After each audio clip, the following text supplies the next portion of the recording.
Turmoil for one candidate as protests continue to erupt outside his rallies. The latest on the race for the White House and Donald Trump's November plans.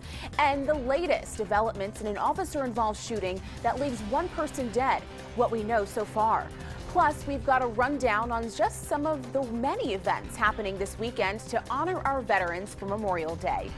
Well, good morning, everyone. It is Sunday. It is Memorial Day weekend. Yes, and Michael, boy, oh boy, as you've been saying, the temperatures are going to be sizzling. Yes, they are. Yes. Loud look outside on this Sunday morning. A beautiful sunrise.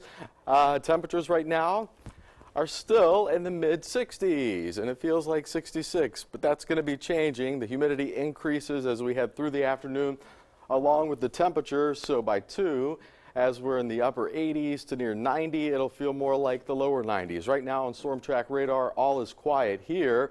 What about the Alabama coast? Quiet there as well. Beach forecast in case you're going to kick off your Memorial Day maybe tomorrow and drive down to the beach.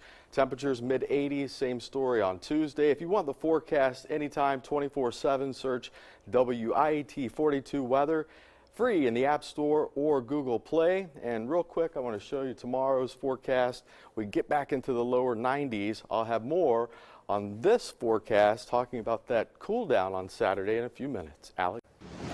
Thank you, Michael. In campaign 2016 news, Hillary Clinton and Bernie Sanders are campaigning pretty hard in California, where it appears the Democrats are tied. CBS42 News national correspondent Mark Meredith goes inside the close contest and the latest on Donald Trump's shift towards the general election.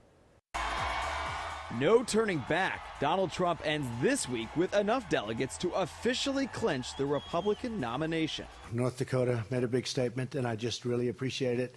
We will not forget it. With an essential lock on the prize, Trump's next target, Democrats and undecided voters. But it won't be easy. This week, Trump's visit to New Mexico and California was a reminder. Anti-Trump demonstrations can become absolute chaos. President Obama, while on a visit to Asia, even breaking his silence on the 2016 race, saying world leaders kept asking him about what they're seeing on TV. They're rattled by it, and for good reason. For Hillary Clinton, it's a war on two fronts.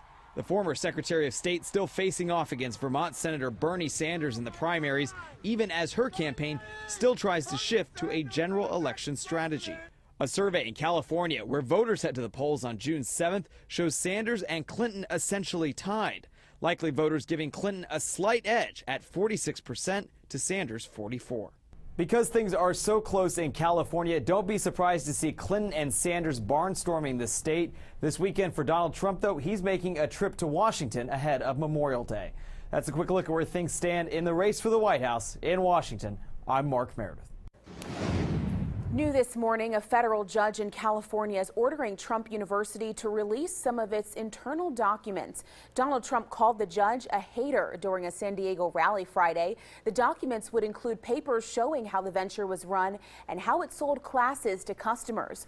During its 5 years in business, the venture promised real estate success to those students who paid up to $35,000, but some later filed lawsuits in California saying the classes were a scam.